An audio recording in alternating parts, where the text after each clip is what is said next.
आज का टॉपिक क्या है? अम्ल का गुण। फिर हम पढ़ेंगे भस्म का गुण, फिर पढ़ेंगे लवण का गुण। तो सबसे पहले हेडिंग बनाइए।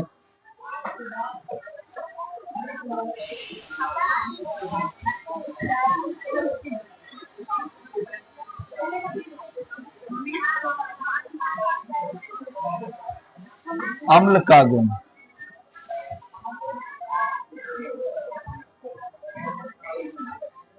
तो सबसे पहले आप लोग जानते हैं अम्ल स्वाद में कैसा होता है?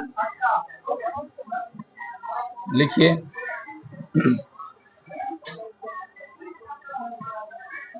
अम्ल स्वाद में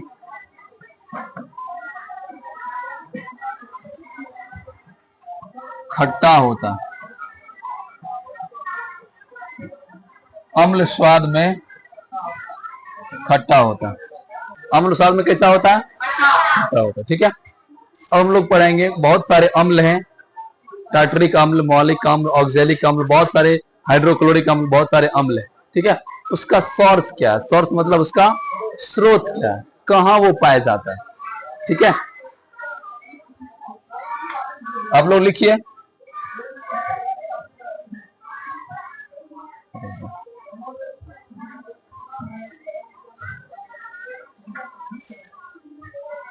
चलिए, जितना भी अम्ल है उसका सूत्र क्या होता है, ठीक है, और उसका सोर्स क्या है। सोर्स मतलब वो कहां पाया जाता है। ठीक है। तो सबसे पहले आप लोग लिखिए अम्ल, फिर उसका रासायनिक सूत्र, फिर उसका सोर्स। ठीक है। तो सबसे पहला हो गया फॉर्मिक एसिड यानी कि फॉर्मिक अम्ल। इसका सूत्र क्या होता है? CH2O2। ठीक है। ये कहां पाया जाता है? चींटी में पाया जाता है, बिच्छू के डंक में, मधुमक्खी के डंक में, या बिरनी के डंक में। ठीक है। इस प्रकार से कौन सा अम्ल पाया जाता है? फॉर्मिक अम्ल। इसी कारण यदि इस प्रकार के कोई यदि जीवाणु आपको काटते हैं, कोई जीव काटते हैं, तो वो उस एरिया में क्या होता है? बहुत ज्यादा पेन होता है, दर्द होता है, और वहां का एरिया पूरा रेडनेस हो जाता है, लाल होता है कि नहीं होता? होता। दूसरा हो गया कार्बोनिक अम्ल। जितना भी आप लोग सोडा वाटर पीते हैं, कोल्ड ड्रिंक्स पीते हैं, स्प्राइट पीते हैं, देखते हैं हल्का लगता है मुंह में जब पहली बार पीते हैं तो लगता है। तो उसमें कौन सा एसिड दिया हुआ होता है? कार्बोनिक। इसका सूत्र क्या होता है? H2CO3। ये कहां पाया जाता है? सोडा वाटर या कोल्ड ड्रिंक्स में। कहां पाया जाता है? Cold drink. तीसरा हो गया ऑक्जेलिक अम्ल। इसका सूत्र क्या होता है? C2H2O4। यह कहां पाया जाता है? टमाटर और अमरूद में। टमाटर स्वाद में हल्का खट्टा होता है कि नहीं होता? होता है। इसका मतलब उसमें कौन सा अम्ल पाया जाता है? ऑक्जेलिक अम्ल पाया जाता है। अगला है एसिटिक एसिड, एसिटिक अम्ल। इसका सूत्र क्या होता है? C2H2O4।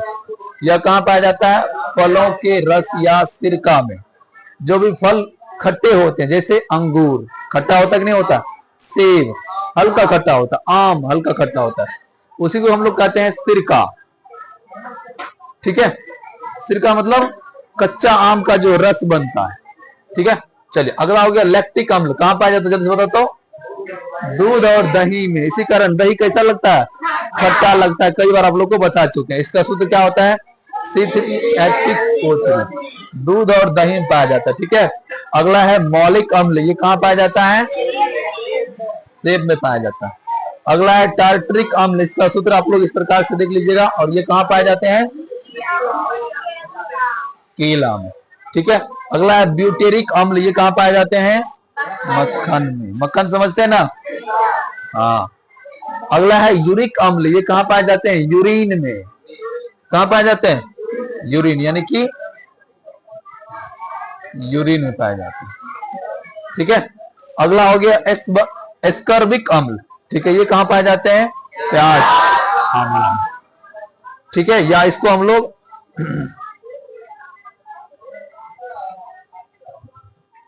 आप लोग देखते हैं जब प्याज काटते हैं तो क्या होता है? आंख में लगता है ना? क्यों लगता है? क्योंकि इसमें कौन सा एसिड है? एस्कर्बिक एसिड है। ठीक है। अगला है साइट्रिक अम्ल। जितना भी साइट्रस फ्लूइड है, साइट्रस फ्लूइड मतलब रसदार फल जिससे जूस निकलता है। ठीक है। जैसे नींबू, मौसमी, इन सब से क्या निकलते हैं? रस निकलते हैं। नींबू का रस पीते हैं ना, मौसमी का रस, संतरा का जूस। हाँ। तो इन सभी फलों में क्या पाए जाते हैं? साइट्रिक अम्ल पाए जाते हैं। अगला है बेंजोइक अम्ल। ये कहां पाए जाते हैं? घास में पाए जाते हैं। ठीक है। अगला है ओलिक अम्ल। इसका सूत्र क्या होता है ओलिक अम्ल का? ये कहां पाए जाते हैं? जैतून के तेल में। ठीक है, एक प्रकार का तेल है ये भी कैसा होता है? अम्लीय होता है, क्योंकि इसमें कौन सा अम्ल पाया जाता है? ओलिक अम्ल। अगला है एस्टेरिक अम्ल। एक प्रकार का तेल है, ठीक है, वो एक्सरसाइज सब होता है ना, या योगा सब करता है जो इंसान, उन सब में दिया जाता है। चलिए अगला है एस्टेरिक अम्ल। ये कहां पाए जाते हैं? वसा में। वसा मतलब क्या होता है? तेल, तेलीय पदार्थ, घी वाला पदार्थ। जितना भी हम लोग तेल खाते हैं उसमें भी क्या है? अम्ल है। कौन सा अम्ल है? एस्टेरिक अम्ल। इसके अलावा टैनिक अम्ल कहां पाए जाते हैं? चाय में। ठीक है, इसी कारण हमारे दिमाग को क्या करता है? ताजगी ला देता है चाय पीने से। ठीक है, और लगातार चाय पीने से क्या होता है? हाँ, इसी कारण कभी भी चाय खाली पेट में, क्योंकि वह पदार्थ भी कैसा है? अम्लीय है। हो गया? चलिए ठीक, आगे लिखिए अब। चलिए दूसरा नंबर लिखिए। कुछ अम्ल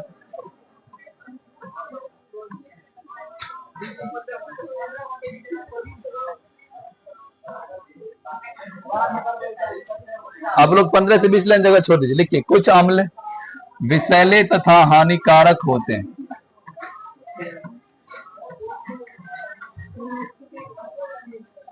कुछ अम्ल विषैले तथा हानिकारक होते हैं। जानते हैं एक बहुत खतरनाक अम्ल होता है जिसका नाम क्या है? H2SO4। कौन सा अम्ल है ये? सल्फ्यूरिक अम्ल है। इसका उपयोग कहाँ होता है? हाँ, इसका उपयोग बैटरी में किया जाता है। क्यों किया जाता है इसका उपयोग बैटरी में? क्योंकि ये विद्युत धारा प्रवाहित करने के बाद आसानी से अपने आयन में टूट जाता है, अर्थात चार्ज हो जाता है। इसी कारण सल्फ्यूरिक अम्ल का उपयोग कहाँ किया जाता है? बैटरी में। और ये तेजाब का काम करता है। ठीक है, यदि किसी के फेस पर गलती से चल जाएगा तो क्या होगा? उसके फेस को जला देगा। इसी कारण ये हमारे शरीर के लिए क्या है? हानिकारक है। इसका उपयोग कहाँ किया जाता है? लिखिए आगे तो देखिए। इसका उपयोग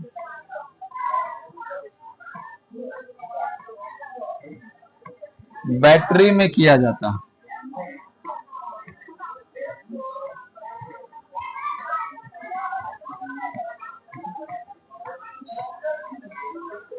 इसका उपयोग बैटरी में। दूसरा एग्जांपल हो गया आपका नाइट्रिक अम्ल।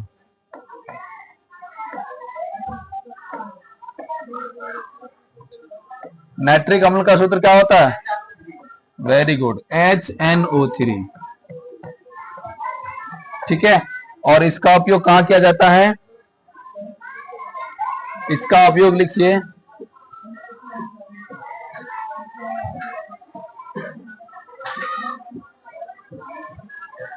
इसका उपयोग कहां किया जाता है? खाद बनाने में किया जाता है। खाद समझते हैं ना? खाद तथा विस्फोटक। विस्फोटक मतलब बम, बारूद, गोला। जैसे अभी भारत दिवाली मना रहा है रे, अपना दिवाली का बम कहां फोड़ रहा है? हाँ, ठीक है, तो इसका उपयोग खाद तथा विस्फोटक बनाने में किया जाता है।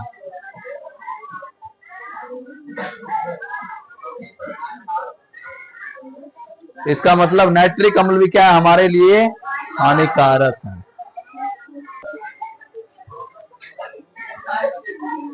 अब बताइए हमारे अमाशय में कौन सा अम्ल है? HCl का पूरा नाम क्या होता है? दोनों से मिलके बताओ। हाँ, हमारे अमाशय में कौन सा अम्ल पाया जाता है? हाइड्रोक्लोरिक अम्ल। ठीक है, लिखिए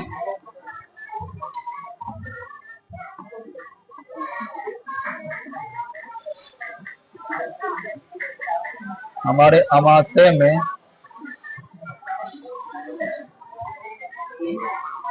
हाइड्रोक्लोरिक अम्ल पाए जाते हैं।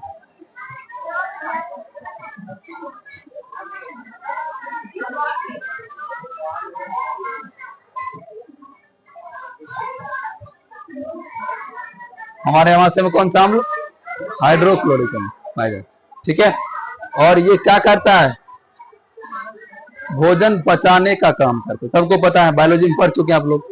HCl क्या करता है? भोजन पचाने का काम करता है। लेकिन कभी कभी क्या होता है, इसका मात्रा काफी अधिक मात्रा में क्या होते हैं? बढ़ जाते हैं। HCl का मात्रा कभी कभी हमारे आमाशय में क्या होता है? बढ़ जाता है, जिसके कारण हमारे पेट में क्या होता है? एसिडिटी बढ़ जाता है, अम्लीयता बढ़ जाता है और गैस का प्रॉब्लम हो जाता है। समझ में आया? हाँ, लिखिए।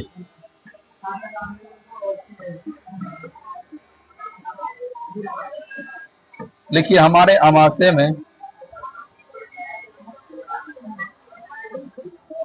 HCl की मात्रा बढ़ने के कारण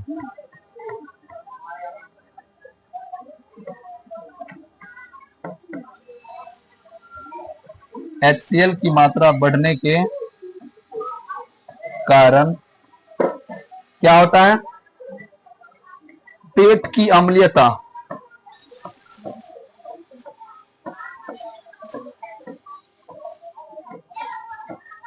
पेट की अम्लीयता मतलब एसिडिटी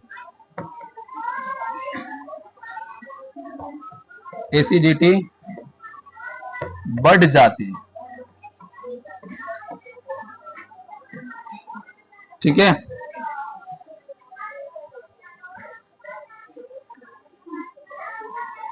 तो आप बताइए, जब पेट की एसिडिटी बढ़ जाएगा तो क्या होगा? पेट में जलन और गैस का समस्या उत्पन्न होगा। लिखिए, दवाई बता रहे, लिखो, सब चीज बताएंगे।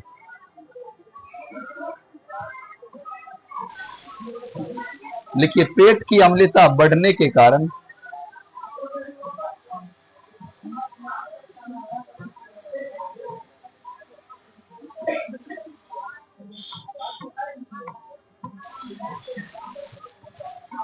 पेट की अम्लता बढ़ने के कारण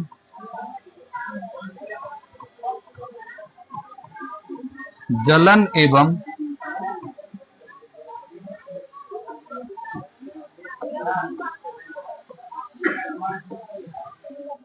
क्या हुआ?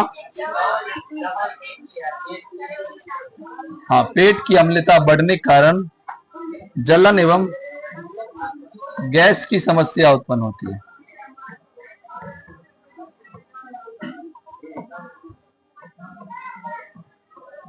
गैस की समस्या उत्पन्न होती है।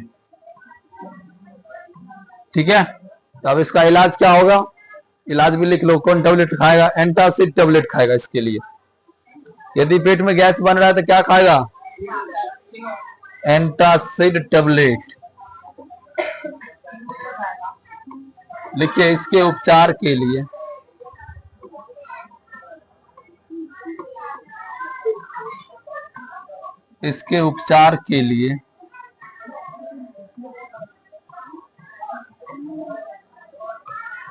एंटासिड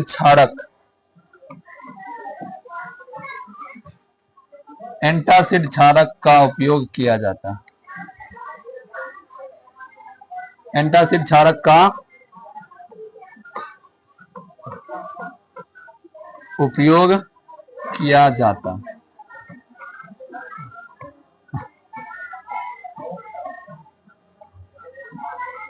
हो गया।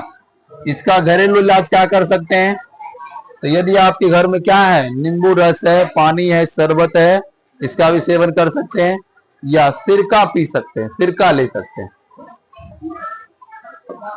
लिखिए, इसके अलावे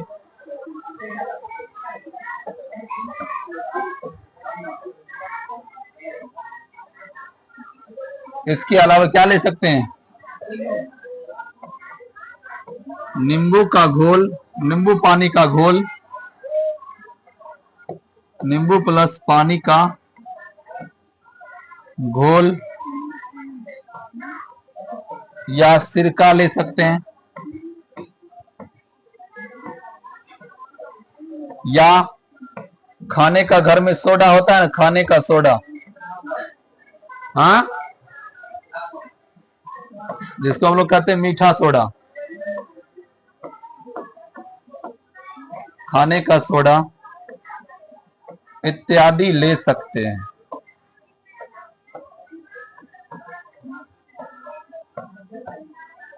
इत्यादि ले सकते हैं।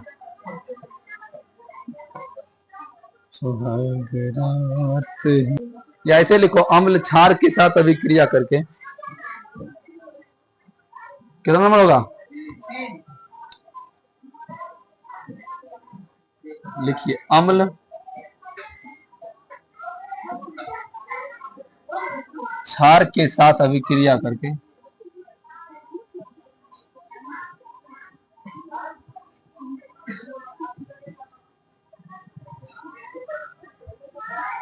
क्षार के साथ अभिक्रिया करके क्या बनाता है? लवण तथा जल बनाता है।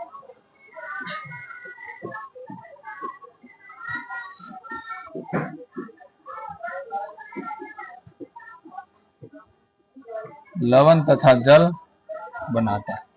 एग्जाम्पल बताएं। कोई एक अम्ल का नाम लीजिए, HCl प्लस NaOH। HCl क्या है? अम्ल, और NaOH क्या है? क्षार। तो क्या बनेगा? NaCl plus H2O। तो लवण और जल नहीं बना, अम्ल क्या किया? क्षार के साथ अभिक्रिया करके क्या बनाया? लवण और जल बनाया। अगला नंबर लिखिए।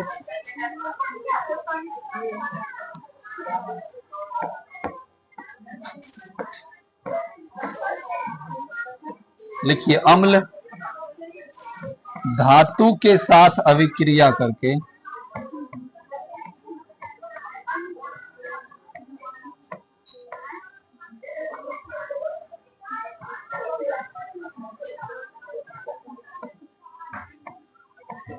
धातु के साथ अभिक्रिया करके लवण बनाता है। लवण बनाता है और हाइड्रोजन गैस मुक्त करता है। और हाइड्रोजन गैस मुक्त करता है।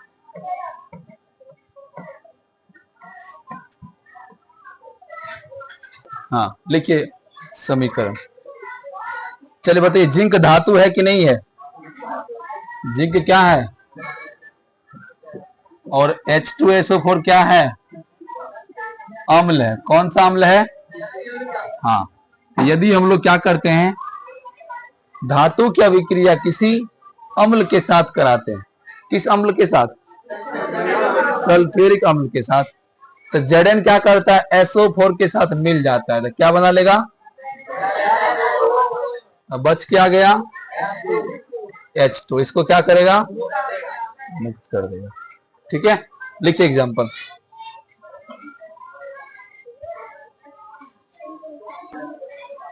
एक और एग्जांपल लिखिए। फेरस क्या है? Fe क्या है? आयरन, यानी कि लोहा। और इसके साथ हम लोग किसका अभिक्रिया कराते हैं? हाइड्रोक्लोरिक अम्ल का। Fe और Cl2 बन जाता है FeCl2। और किसको मुक्त कर दिया? हाइड्रोजन गैस को। समीकरण संतुलित है या नहीं? संतुलित नहीं है। क्या करेंगे हम लोग? संतुलित कर लेंगे। कहाँ संतुलित करेंगे? इधर 2 क्लोरीन, हाँ, बस इसके आगे हम क्या निकाल लेंगे?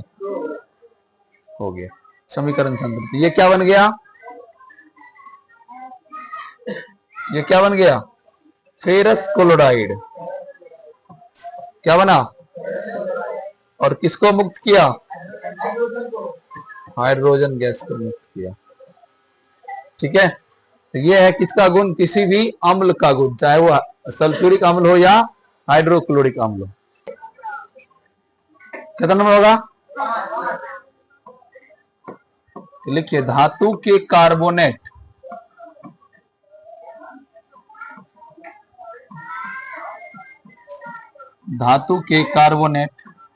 या बाइकार्बोनेट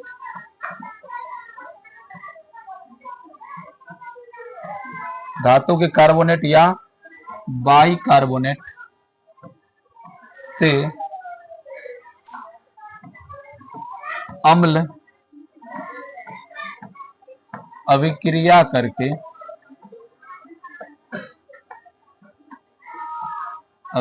करके क्या सब बनाता है?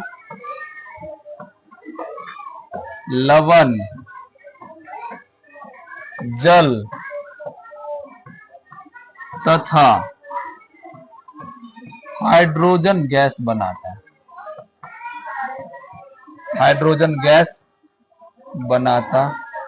है। ठीक है। धातु का कार्बोनेट क्या होगा? जिसमें CO3 लग जाएगा। क्या होगा? 3। तो मान के चलते हैं जिंक है, जिंक धातु क्या है? जिंक का सूत्र क्या होता है? संकेत।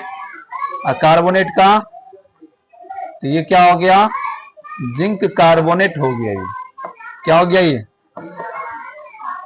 Zinc carbonate. लिखिए मेरे साथ, ये हो गया जिंक कार्बोनेट। इसका अभिक्रिया किससे कराएंगे? किसी भी अम्ल के साथ कराएंगे।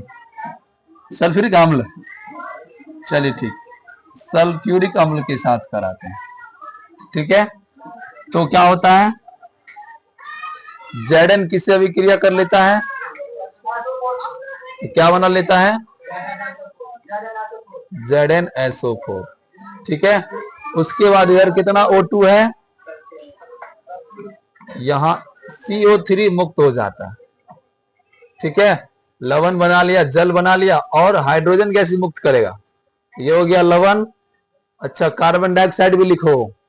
लवण, जल, CO2, यहां लिखिए CO2 तथा हाइड्रोजन गैस बनाता है। इस प्रकार से लिखिए, अभिक्रिया करके लवण बनाता है, जल बनाता है, CO2 तथा हाइड्रोजन गैस बनाता है।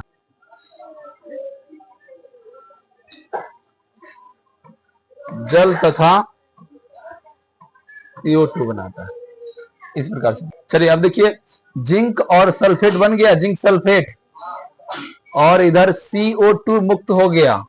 अब क्या बाकी है? H2, इधर एक ऑक्सीजन बाकी है, तो क्या हो जाएगा? H2O। क्या बन जाएगा? जल। तो इस प्रकार से ये लवण हो गया, ये कार्बन डाइऑक्साइड हवा में उड़ गया, इसको इस प्रकार से तीर का चिन्ह देना है, और ये जल का निर्माण हो गया। तो किसी भी धातु के कार्बोनेट, जिंक कार्बोनेट, जिंक क्या है? धातु है। इसके साथ यदि हम किसी अम्ल की अभिक्रिया करवाते हैं, सल्फ्यूरिक अम्ल की अभिक्रिया करवाते हैं, तो क्या बनता है? जिंक सल्फेट बनता है, CO2 गैस मुक्त होता है, इसके अलावा कुछ मात्रा में जल का निर्माण होता है। ठीक है। एक रिएक्शन और लिखिए। अब देखिए, यदि कैल्शियम कार्बोनेट का सूत्र क्या होगा? Ca, कैल्शियम हो गया, कार्बोनेट क्या होता है? CO3। तो कैल्शियम कार्बोनेट से यदि हम लोग क्या करते हैं? हाइड्रोक्लोरिक अम्ल की अभिक्रिया करवाते हैं। किसकी अभिक्रिया? तो क्या बनता है? देखिए ध्यान से, Ca क्या करता है? किसके साथ मिल जाता है? Cl से। तो क्या बन जाएगा? CaCl2। ठीक है। इसके अलावा उसी प्रकार से जैसे वहां हुआ था, CO3 में से CO2 मुक्त हो जाता है। क्या होता है? CO2 क्या होता है? मुक्त हो जाता है। और यहाँ क्या बचा है? H, और इधर क्या बचा है? O। तो H और O मिलकर क्या बनाता है? H2O। इस प्रकार हम लोग समीकरण को बैलेंस कर लेंगे। तो यहाँ यदि हम 2 लगा देंगे तो समीकरण पूर्ण रूप से क्या होगा? संतुलित हो जाएगा। इस प्रकार कैल्शियम कार्बोनेट के साथ यदि हम लोग हाइड्रोक्लोरिक अम्ल की अभिक्रिया करवाए तो कैल्शियम क्लोराइड, कार्बन डाइऑक्साइड और जल का निर्माण हुआ। ठीक है। आप लोग को बताए थे भस्म या क्षार किसे कहते हैं? भस्म या क्षार का रासायनिक परिभाषा क्या होता है? किसी भी धातु का ऑक्साइड या हाइड्रोक्साइड। तो यदि हम लोग किसी भी धातु के ऑक्साइड में यदि अम्ल की अभिक्रिया करवाते हैं, तो धातु का ऑक्साइड क्या है? क्षार है। क्या है? तो यदि हम लोग क्षार में किसकी अभिक्रिया करवाते हैं? अम्ल की, तो क्या बनेगा? लवण और जल बनेगा। तो इस प्रकार लिखिए धातु के ऑक्साइड, ब्रैकेट में क्या लिखेंगे? क्षार से अम्ल की अभिक्रिया कराने पर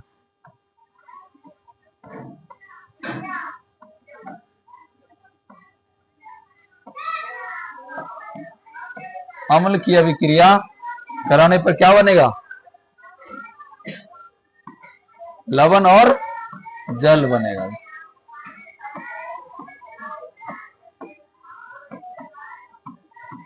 लवण तथा जल का निर्माण होता है।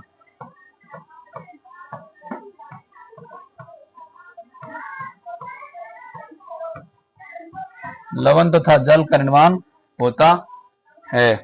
तो किसी भी धातु का ऑक्साइड लेते हैं तो सबसे अच्छा हो गया आपको कैल्शियम ऑक्साइड। कैल्शियम क्या है? धातु। क्या है? और कैल्शियम ऑक्साइड क्या है? एक प्रकार का, क्योंकि आप लोग को हम पहले ही क्लास में बता चुके हैं, किसी भी धातु के ऑक्साइड या हाइड्रोक्साइड को क्या कहते हैं? क्षार। इसका मतलब कैल्शियम ऑक्साइड क्या है? क्षार है। और इसकी अभिक्रिया जब किसी अम्ल यानी कि H2SO4 अम्ल से करवाते हैं तो बताइए Ca क्या करेगा? किससे मिलेगा? SO4 से मिलेगा। तो क्या बनेगा? CaSO4 अर्थात कैल्शियम सल्फेट। और क्या बनेगा? H2O। तो कैल्शियम सल्फेट क्या है?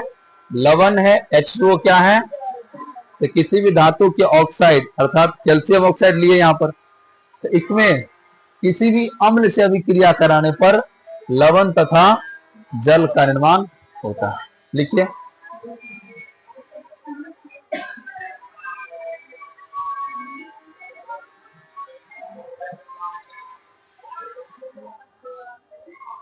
इसके अलावा यदि हम लोग क्या करते हैं, जिंक धातु है कि नहीं है?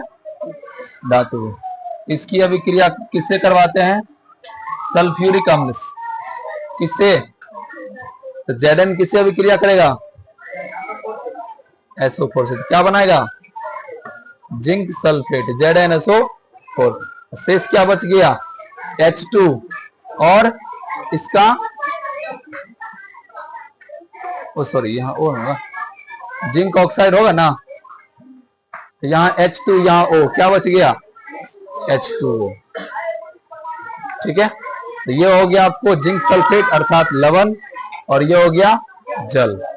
तो जब किसी धातु के ऑक्साइड में क्या करवाते हैं? किसी अम्ल की अभिक्रिया करवाते हैं, लवण और जल का निर्माण होता है। लिखिए समीकरण।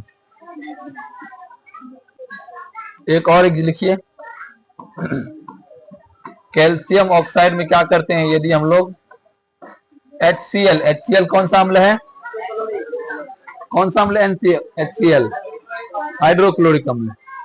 इस प्रकार कैल्शियम किसके साथ अभिक्रिया करेगा? तो क्या बन जाएगा? Calcium chloride CaCl2। और क्या बच जाएगा? और क्या बच जाएगा? H और O बच जाएगा। क्या हो जाएगा? H2O। अब यहाँ बैलेंस करने के लिए क्या करेंगे? यहाँ पर 2 लगा देंगे। इस प्रकार लवण और जल का निर्माण हुआ। समझ में आया? तो ये था आपका अम्ल का गुण। अम्ल का गुण कैसा होता है? इसमें आप लोग को अम्ल का भौतिक और रासायनिक गुण दोनों बता दिए। भौतिक मतलब जो बाहर से दिखता है, टेस्ट करने में पता चलता है। रासायनिक मतलब जो अभिक्रिया करने के बाद पता चलता है। ये था आपका अम्ल का भौतिक और रासायनिक गुण। समझ में आया?